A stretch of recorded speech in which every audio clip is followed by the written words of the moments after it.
네, 안녕하세요. 직관의 논리를 더하다 수능수학 김용국입니다. 오늘 영상은 2023학년도 수능수학학습법에 대한 설명을 해드릴 거예요. 발음이 어렵습니다. 수능수학학습법. 이제 어떻게 준비할까? 궁금하죠? 네. 수 1, 2의 완벽한 학습이 필요합니다. 완벽한 학습. 기출문제를 최근에 있던 걸 다 풀어야 합니다를 얘기하는 건 아니에요. 왜냐하면 분명히 교육과정이 바뀌었거든요. 그리고 트렌드도 분명히 바뀌었거든요. 예를 들어 이런 겁니다. 교사용 지도서라는 게 있어요. 교사용 지도서에 이제 어느 파트를 이해하고 활용할 수 있다. 어느 파트를 이해하고 활용할 수 있다. 그러니까 예를 들어 설명해 드리면 상용 로그라고 하는 파트를 이해하고 활용할 수 있다. 그렇게 나오면 4점짜리 중에 어려운 문제로 출제될 확률이 높습니다. 네. 그런데 상용 로그를 이해할 수 있다. 예, 그러면 3점과 4점 사이에 4점도 쉬운 문제로 출제될 가능성이 높죠. 만약에 상용 로그를 간단히 이해할 수 있다가 목표인 단원이라면 당연히 3점짜리 아니면 출제가 안 되는 거예요. 그러니까 이걸 알고 계셔야 돼요. 예. 당연히 저는 알고 있죠. 그래서 완벽 학습이 필요합니다. 그럼 모든 걸 다 풀어! 라고 얘기하면 안 되고 기출도 선별해서 문제를 풀어야 되는데 아마 여러분들이 풀기는 좀 어려울 거고요. 저 같은 경우에도 수 1과 2를 한 300문제 정도씩을 제가 이제 다 뽑아요. 94년부터 있던 기출문제 중에서 최근 걸로 각색한 문제들도 있고 어쨌든 다 뽑습니다. 하지만 그 형태의 문제들은 무조건 다 풀어야 돼요. 그 정도 분량은 풀어야 돼요. 수 1, 2 기출 적어도 300개씩은 풀어야 됩니다. 이거 적은 겁니다. 적은 겁니다. 그리고 제가 얘기하는 기출은 3점짜리는 제외입니다. 4점짜리 얘기하는 거예요. 그리고 두 번째로는 선택 과목의 선택은 빠를수록 좋습니다. 선택 과목의 유불리를 따지지 마세요. 이게 뭔 말이에요? 유불리가 없습니까? 아니, 있을 수 있죠. 사람이 하는 일인데 평가원이 출제를 한다고 해도 유불리가 존재할 수 있습니다. 하지만 여러분들이 선택을 할 땐 유불리를 따지지 마시라고. 선택 과목의 유불리를 따져서 선택 과목의 선택이 늦어질수록 불리한 게 100%거든. 랩 같네. 다시 한번. 선택 과목의 유불리를 따지시면 선택 과목의 선택이 늦어지니까 당연히 불리한 거라고. 그래서 선택 과목은 빠를수록 좋아요. 선택하시는 게. 그리고 바꾸시면 안 돼요. 아니 중간에 바꾸셔도 뭐라고 할 말은 없는데 바꾸면 확실히 불리해지는 건 감안하셔야 돼. 그러니까 처음에 고민을 많이 하시고 그리고 선택하셨다면 유불리 따지지 말고 공부하시면 됩니다. 됐습니까? 그리고 세 번째로 이건 최근 흐름 때문인 건데요. 최고난도보다는 고난도 문항에 집중을 해주세요. 최근에 나오는 문제 중에 어려운 문제가 누굴까요? 15번, 문항번호로 15번. 그리고 30번이 어려워요. 그 다음으로 어려운 문제는요. 14번. 22번이었습니다. 22번, 30번, 15번, 그 다음에 14번, 29번. 이 순이에요. 그러니까 요 순서대로 어려운 겁니다. 22번이 공통문항의 마지막 문제입니다. 그리고 30번이 선택문항의 마지막. 그래서 어려운 문제 2문제 정도 출제가 되고 나머지가 이제 고난도 문제들이에요. 근데 이 2문제 틀린다고 해서 큰일이 나는 건 아니에요. 만약에 내가 선생님 저는 수학 100점을 맞아서 그 100점 맞은 성적표를 딱 프린트 해가지고 걸어놓는 게 제 목표입니다. 그러면 할 말은 없는데 제가 가고 싶은 대학을 가기 위한 점수를 맞는 데는 최고난도보단 고난도 문제를 틀리지 않는 것이 먼저라는 거죠. 이해되시나요? 여기까지만 맞추면 90이에요. 90이면 1등급이에요. 1등급이면 웬만한 학교 다 갈 수 있어요. 정말이에요. 선생님 그럼 이건 버릴까요? 버리라는 건 아닙니다. 공부를 하긴 하셔야 됩니다. 최고난도 문제들은 그걸 공부하는 데에 의미가 있습니다. 이걸 공부하다 보면 나중에 수능 때 풀 수도 있어요. 하지만 지금 당장 이걸 건너뛰고 이 최고난도 문제에만 집착하는 그런 이상한 변태적인 모습을 보이지 마시라는 거지. 여기서부터 스텝 바이 스텝으로 올라가셔. 됐어? 그래서 고난도 문제에 집중하는 게 좋겠구나. 최고난도는 나중에 해도 됩니다. 1년은 길어요. 지금 여러분들이 의지가 불타올라가지고 내가 30번까지 씹어 먹어보리라 라고 생각하지만 스텝 바이 스텝으로 1년 동안 길게 보고 가시면 됩니다. 됐나요? 자, 그 다음 네 번째로 내신과 수능의 균형적인 학습인데 다시 한번 말씀드리지만 내신과 수능은 같이 가져갑니다. 같이 가져갑니다. 내신만 한다고 해서 이제 수능 공부를 안 할 거냐, 수능을 아예 안 볼 거냐라고 생각하면 수시를 쓰시는 분들 나중에 최저가 걸리는 걸 쓸 수도 있잖아요. 그때 또 발목을 잡힐 수도 있어요. 그러니까 세상 일 어떻게 될지 몰라요. 그러니까 수능 준비도 같이 하고 계셔야 돼. 대신 내신 준비할 때 조금 더 내신의 비중을 늘리고 줄이고 이렇게 하시는 게 맞다는 거지. 그리고 수능, 이 정시파 잠깐 얘기해서 죄송합니다. 갑자기 웃긴 생각이 들어가지고. 그 실제로 재밌는 학생이 있었는데 이제 자기 정시파래요. 정시파랍니다. 언제 저한테 정시파라고 얘기를 하냐면 이제 중간고사가 끝나면 자기는 정시파랍니다. 너 정시파구나. 근데 그 학생이 수시파가 되는 순간이 있습니다. 내신 2주 전부터 자기는 수시파랍니다. 그래서 정시 공부를 안 할 거랍니다. 이 학생을 잘 살펴보면 내신 기간에 놀고요. 그 다음 내신 끝나고 또 놀고요. 그 다음에 이제 공부는 잘 안 해요. 그냥 정시파, 수시파를 왔다 갔다 하고 아무것도 하지 않습니다. 이런 일이 벌어질 수 있어요. 그래서 여러분들은 정시, 수시 나누지 마시고 전체적으로 1년 동안 수능을 준비하시되 내신 기간에는 내신의 비중을 조금 늘리고 그 다음에 그렇지 않을 때는 수능 비율을 뭐 기출문제를 푼다던가 아니면 모의고사를 풀어본다던가 이런 것들의 비중을 높여보시면 되겠어요. 됐나요? 그리고 다섯 번째는 꼭 멘토가 필요합니다. 이게 선생님 그냥 혼자 하면 되는 거 아닙니까? 잘 안 돼요, 이게. 웬만하면은 혼자 하셔서 선생님 저는 의지가 진짜 지금까지 중에 목표를 이루지 못한 것이 없습니다. 원래 인생 혼자 사는 거 아닙니까? 라고 하시는 분들은 혼자 하셔. 괜찮아. 근데 거의 대개는 하다 보면 부딪혀요. 벽에 부딪히면 이 상황에서 어떻게 뚫고 나갈지 모릅니다. 그러니까 그게 선배건 선생님이 되었건 혹은 공부 잘하는 친구가 되었건 멘토가 필요합니다. 저에게 그 길을 1년 동안의 길을 꼭 같이 갈 수 있을 만한 멘토가 필요하다고 생각하셔야 돼요. 됐나요? 그래야 여러분들이 중간중간에 상처를 받고 왜냐하면 모의고사 볼 때마다 상처받으신 분들이 있어요. 상처를 받고 이거 어떻게 해야 되지? 그렇게 공부를 할 때 이제 옆에서 조언을 한마디만 해줘도 용기를 내서 공부할 수 있습니다. 그리고 당연히 그 방법을 알려주는 사람이 있는 게 없는 것보다 훨씬 나은 거예요. 그렇지 않겠어요? 그래서 이렇게 준비를 하시면 될 것 같고 연간 커리큘럼에 대한 얘기를 해드릴 거예요. 네, 다음은 성적이 반드시 오르는, 반드시 올라요. 대신 하셔야 돼요. 공부를 하셔야 돼요. 직관의 논리를 더하다가 제가 내거는 슬로건입니다. 직관, 수학에서는 굉장히 중요합니다. 그런데 직관을 찍기로 생각하시면 안 돼요. 수학을 문제 풀 때 직관적인 사고는 굉장히 중요한데 그 직관의 논리를 뒷받침하지 못하면 이제 언제는 맞추고 언제는 틀리고가 반복됩니다. 가슴이 두근거리지 않겠습니까? 나 저번에 맞췄는데 왜 이번엔 틀리지? 논리가 부족해서 그래요. 그래서 직관은 발상법이고요. 그 다음에 논리는 실전에 대한 적용 방법이라고 생각하시면 되는데 두 가지만 잘 하시면 돼요. 개념을 엄청 열심히 파셔야 됩니다. 개념을. 그게 발상법이에요. 선생님 저 개념 고등학교 2학년까지 다 했어요.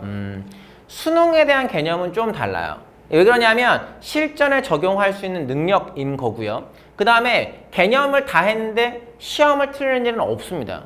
저도 진짜 10수년간 했을 거 아닙니까? 저는 아직도 개념 공부를 하고 있어요. 지금도 이 영상도 제가 이제 교재를 다시 편집하고 저는 매년 교재를 다시 편집해요. 왜냐하면 흐름이 달라지니까요. 출제된 경향도 바뀌었고요. 그래서 그런 개념들을 다시 적용하거든요. 그러니까 당연히 여러분들도 수능을 준비하겠습니다라고 하면 발상법에 대한 그 개념을 정확히 하셔야 됩니다. 그리고 두 번째는 발상법을 익혔다고 해서 연습하지 않으면 안 됩니다. 그게 실전 적용 방법, 논리를 기르셨으면 그 논리를 자꾸 적용을 해보셔야 돼요. 이해되시나요? 여러분들이 유튜브 영상으로 무언가 요리를 봤다고 하죠. 제가 자주 보거든요. 유튜브 영상으로 요리를 그냥 자주 봐요. 그래서 이제 그러니까 회는 이렇게 뜨는 거구나. 아니면 삼겹살은 이렇게 하면 더 맛있구나. 라고 하는 걸 눈으로 보면 할 수 있을 것 같습니다. 하지만 실제 해보면 안 돼요, 잘. 그걸 적어도 3번 이상은 해봐야 됩니다. 그래서 실전 훈련을 할 수 있는 충분한 기간과 그리고 문제수가 필요합니다. 이건 어쩔 수 없어요. 양치기를 하라는 건 아니에요. 하지만 적용할 수 있을 때까지 훈련은 필요하다는 거죠. 그걸 어떻게 연간으로 끌고 갈지를 생각해 보면 이렇게 됩니다. 아까 제가 말씀드렸던 발상법은 4월까지예요. 수 1, 2와 선택 과목 개념 학습에 대한 발상법, 그러니까 수능 개념을 한다고 생각하시면 돼요. 그런데 4월 달까지 하고 5월 달에 뭐가 있냐면 내신이 있단 말이죠. 그러니까 거의 되게 어떻게 짜는 게 좋냐면 1, 2월 달에는 수 1, 2를 먼저 해요.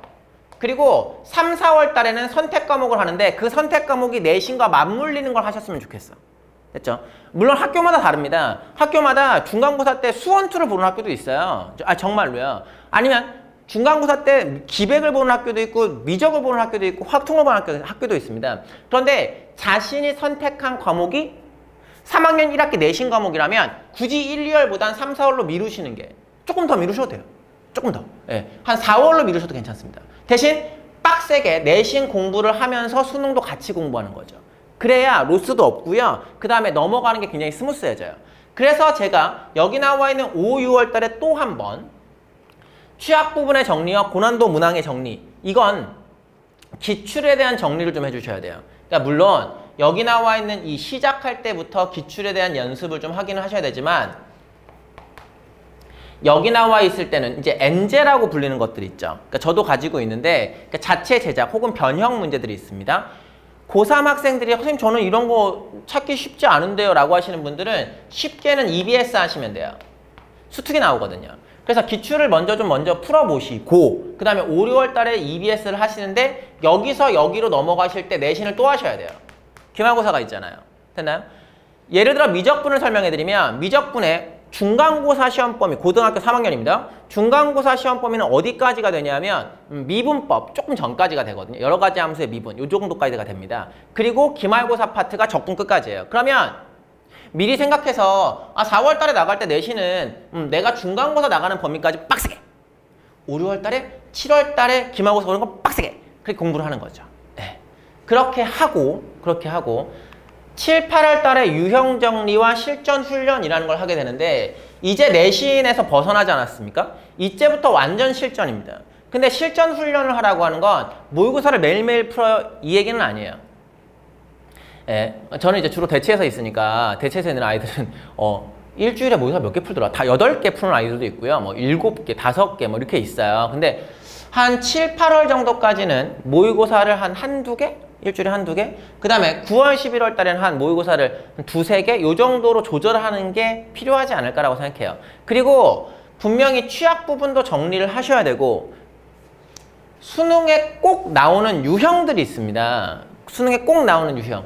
최고 난도로 나오는 22번과 30번을 논하는 건 아니에요. 근데 그 아래에 있는 4점짜리들도 매번 비슷한 문제의 패턴이 반복됩니다.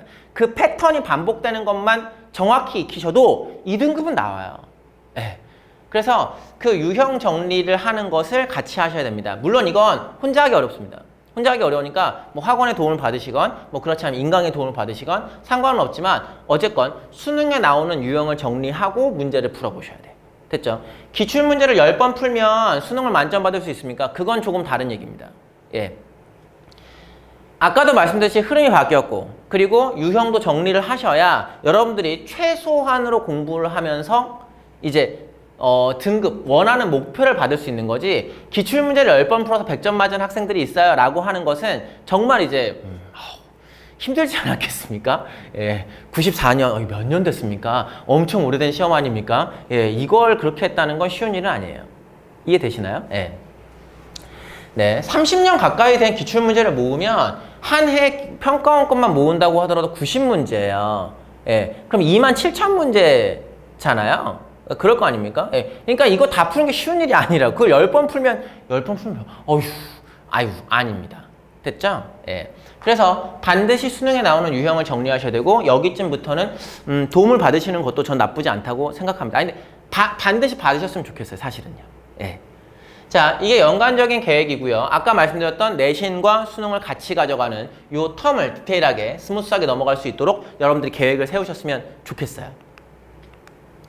자, 이제 마지막 파트인데 어떤 문제를 어떻게 풀어야 할까라는 겁니다. 그냥 아까 말씀드렸듯이 그냥 기출문제 막 엄청 열심히 풀면 될까? 뭐 아니면 특정 문제집을 막 미친 듯이 열심히 풀면 될까?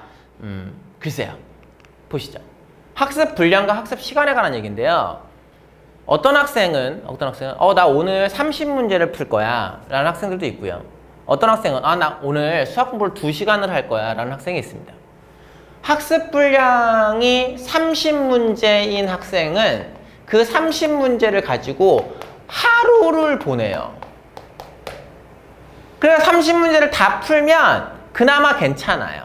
근데 30문제를 다 못 풀면 어려운 문제 막혀서 선생님 저 하루 종일 그냥 그 로댕처럼 고민하다가 끝났습니다. 저는 오늘 공부를 한 겁니까 안 합니까? 안 한 겁니까? 라고 하면 안 한 거죠. 안 한 거죠. 학습 분량만 놓으면 시간이 지나가는 줄 모릅니다. 시간을 놓을까요? 그러면 나 오늘 2시간 공부를 할 거야 라고 하면 무슨 일이 벌어지냐면 계속 시계를 봅니다. 예, 시간이 가기를 바라요. 예, 자유가 되기를 원하고요. 그러니까 이건 둘 다 그렇게 좋은 건 아니에요. 학습 분량과 학습 시간을 놓지 마시고 이걸 AND로 묶으셨으면 좋겠어요. 나 오늘 30문제를 풀 건데 이 30문제를 10문제씩 끊어서 10문제씩 30분 예를 들어 드린 겁니다. 30분 3세트를 할 거야. 이런 식으로 계획을 세우셔야 돼요. 학생마다 다릅니다. 학생마다 뭐가 다르냐면 나는 문제를 쉬운 걸 좀 풀 건데 그럼 문제수를 늘리시면 돼요. 난 좀 어려운 거 풀 건데 문제수를 낮추시면 돼요. 선생님 저는 문제 푸는 속도가 좀 느린데요? 낮추시면 돼요. 좀 빠른데요? 늘리시면 돼요. 대신 건드리지 마세요.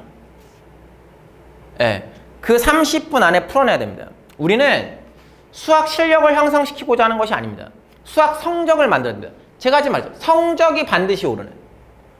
성적을 올리려면 시험 시간 내에 해결해야 합니다. 네. 저는 사실 이건 좀 안타깝게 생각하지만 어쩔 수 없어요. 성적을 잘 받으려면요. 그래서 매번 그 시간 내에 풀 수 있는 연습을 해주셔야 돼요. 그러면 효율이 높아집니다. 실제로 그렇습니다. 이건 연구 결과 어떤 집단, 2개의 집단을 비교를 해요. 어떤 비교를 하냐면 어떤 집단은 그냥 뭐 8시간 동안 공부를 하게 두고요. 어떤 집단은 30분마다 종을 쳐줍니다. 아무것도 안 해요. 종을 쳐줍니다. 30분마다 종을 치고 그 30분이 지났다는 것을 일깨워주는 집단의 그 학습 효율도가 훨씬 높습니다. 그러니까 여러분들은 스스로 이렇게 하셔야 돼요. 지금 당장 가서 스타워치 사세요. 예, 사서 맞추세요. 하세요. 예. 성적이 오른다니까요. 예. 다이어트 방법이잖아요. 그리고 하세요. 라고 코치가 얘기하잖아요. 하시면 됩니다. 자, 두 번째. 3점, 4점인데 이게 지금 3점짜리 문제를 풀어야 된다라고 하면 등급이 몇 등급이 되냐면 6등급? 아래쪽? 뭐 5등급 아래쪽? 이쪽 학생들은 3점짜리 문제를 풀어야 될 수 있어요. 근데 선생님 저는 그냥 3점짜리 문제는 웬만하면 풀 수 있고 4점짜리에서 자꾸 틀려라고 하시는 분들은 3점짜리 굳이 안 푸셔도 돼요. 이게 왜 그러냐면 4점짜리가 52점이고요. 2점하고 3점짜리가 48점이에요. 그래서 100점이거든요.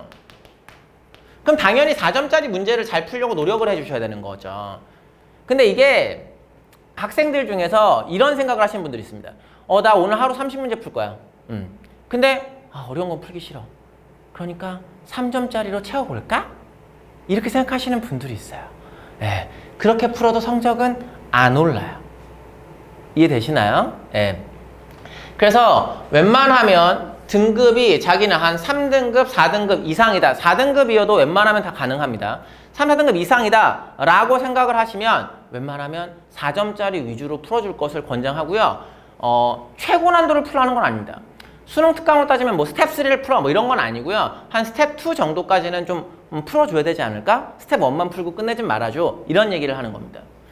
난이도를 높여서 적정한 난이도에 있는 문제를 푸는 것이 성적을 올리기에 가장 좋습니다. 적정한 난이도입니다. 최고 난도를 풀라는 게 아닙니다. 자신에 맞는 적정 난이도를 푸세요. 예. 그리고 그보다 조금 위에, 조금 위에, 조금 위에를 풀다 보면 어느새 최고 난도까지 갈 수 있어요. 하지만 제 실력이 여긴데 계속 밑에 있는 문제를 풀면 실력은 오르지 않습니다. 절대로요. 이해되셨나요? 네. 그게 성적이 오르는 두 번째 방법, 난이도를 조절하세요의 이야기였고요. 성적 올리는 거 되게 쉬워요. 첫 번째는 시간과 분량을 정확히 하고 주시고, 정확히 하고 공부하시고, 두 번째로는 난이도를 자신에게 맞는 문제를 푸셔야 돼요. 그리고 조금 위의 문제를. 그래야 성적이 올라가요. 됐나요?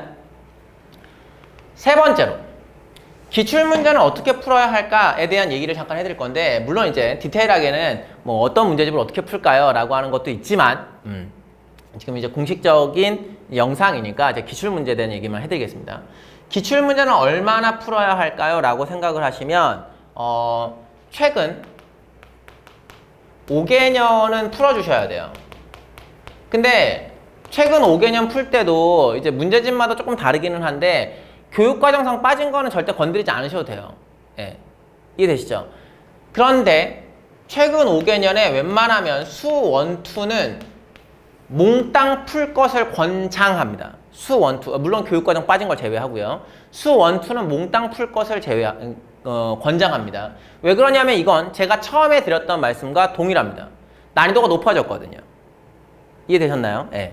그리고 선택 과목의 미적분은 최고 난도는 그냥 두세요.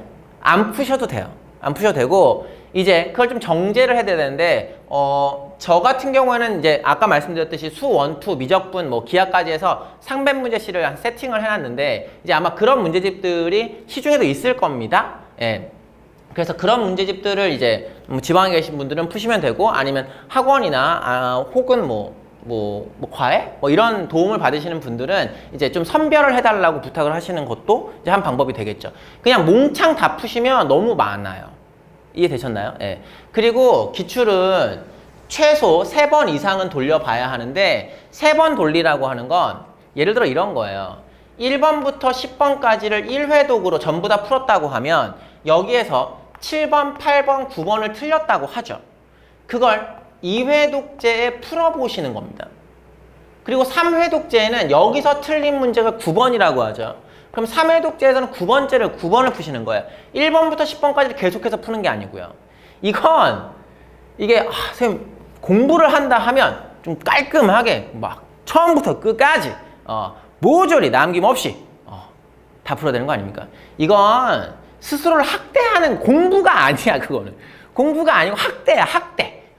하지 마시고, 스스로 확대하지 마시고 효율적으로 공부하시려면 3회 독을 하시되, 기출문제 아까 말씀드렸죠? 최근 5개년 수 1, 2는 다 푸셔. 그리고 선택은, 미적은, 최고 난도는 안 푸셔도 돼. 기하하고 확통은 웬만하면 다 푸셔도 괜찮아. 오케이? 최근 5개년으로 따지면. 물론 그걸 다 정제한 문제집이 있으면 제일 좋아. 그런데 3회 독은 해야 돼. 3회 독은 해야 되는데 첫 번째 회독에서는 다 풀었으면 틀린 문제들을 계속해서 걸음만 걸으시라는 거야. 오케이? 다시 처음부터 이러지 마시고. 왜 예전에 그 경험해 보셨잖아요. 고등학교 1학년 처음 올라가면서 공부 열심히 해야지. 그 인수분해만 열심히 하시고 끝나시잖아요. 그게 그러시면 안 돼요. 아셨나요? 네. 그래서 이런 것들은 사실은 이제 혼자 하기보다는 제가 이제 도와드릴 수 있으면 가장 좋고, 이제 기출문제 같은 경우나 아니면 이제 개념, 수능에 대한 개념 이런 것들 같은 경우에는 이제 도움을 받으시는 게 훨씬 더 효율적이기는 합니다. 이제 마무리인데, 제가 이제 제일 좋아하는, 이제 학생들과 얘기할 때 좋아하는 사자성어인데요. 여러분들은 고등학교 3학년이 되잖아요. 고등학교 3학년이 되어서 이제 사회로 나가는, 대학으로 나가는 그 문에 서 있잖아요. 그러니까 마치 뭐랑 똑같은 거냐 하면 R 안에서 이제 나가고 싶은 거죠. 그래서 여러분들은 엄청 열심히 그 안에서 R을 쪼으실 거예요. 열심히 공부하실 거란 말이죠. 근데 안에서 혼자서 열심히 하면 잘 안 쪼개져요. 그래서 이게 어미새하고 이제 R에서 나오려고 하는 그 병아리가 같이 R을 쪼아야 깨지고 이제 세상으로 나올 수 있어요 라고 하는 그런 사자성어인데, 그런 멘토를 찾으시는 게 가장 좋습니다. 이건 그 학교 선생님이어도 되고요. 아니면 공부를 잘했던 뭐 선배여도 되고요. 아니면 이제 제 옆에 믿음직한 친구여도 됩니다. 그렇지 않으면 학원 선생님이어도 아무 상관이 없어요. 하지만 1년 동안 가시는 길이 그 안에서 혼자 쪼으시다 보면 너무 지쳐서 쓰러질 수도 있거든요. 예, 그래서 앞에 제가 해드렸던 이야기들은 반드시 성적이 오를 수 있는 방법이고 연간 계획입니다. 하지만 그것을 이제 함께 할 수 있을 멘토를 찾으시는 것이 또 중요하다고 생각을 해요. 네, 그럼 저는 오늘 여기까지 하고요. 성공적인 2023 학년도 대입 시험 준비하시기 바랍니다. 감사합니다.